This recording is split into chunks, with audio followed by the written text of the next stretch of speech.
everyone. For our project Agrochain, we are going to develop an ML model that is going to analyze historical data, weather forecast, and real-time data that is coming from sensors and will help farmers to predict crop yield, optimizing plantation, resource allocation, and risk mitigation. We will create a sensor device that works as a sensor network to capture real-time data, soil moisture, temperature for analysis. This data insights into soil health, irrigation needs, crop growth, enabling data-driven decision and effective utilization of resource management. The benefit is going to be enhanced crop management, predictive analysis, cost reduction, environmental brand benefits, and improved supply chain management.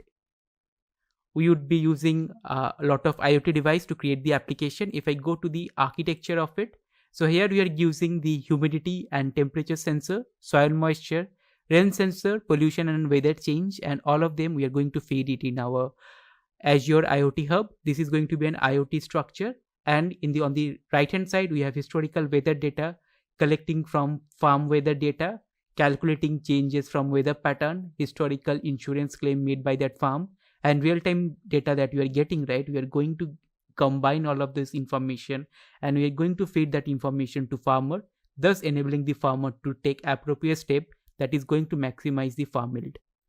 Welcome to our application Agrochain.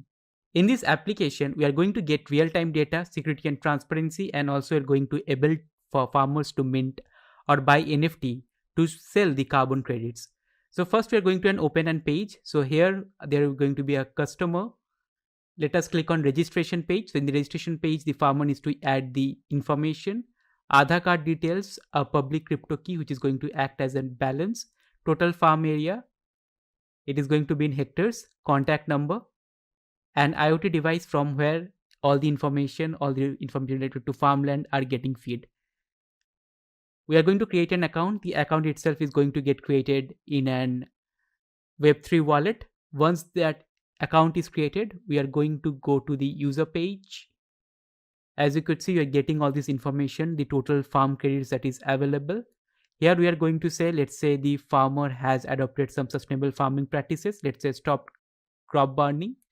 And based on that, we are going to give some farm credits to that user. So he has saved, let's say 100 kg of emissions. So we are going to make some NFT calls. Once that is done, we are going to mint an NFT.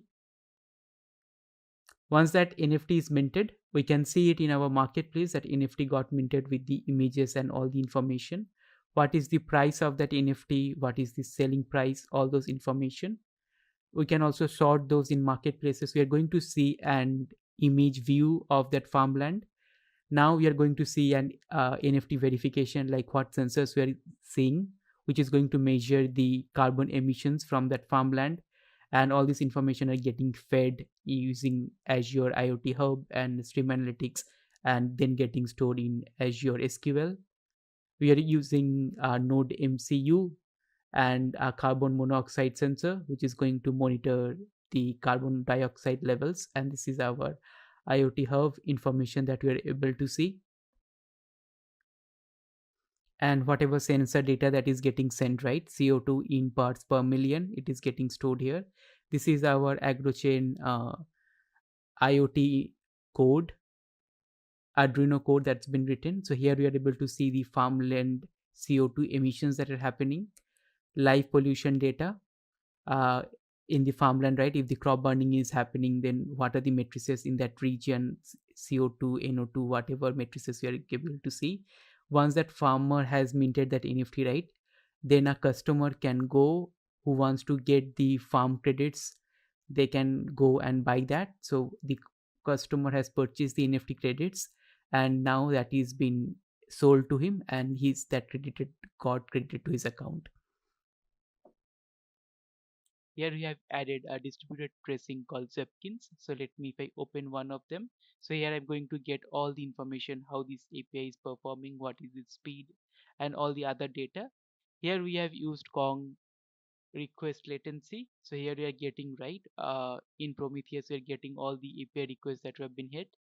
And now we have used Grafana dashboard to see how our APIs are performing. Let me refresh it.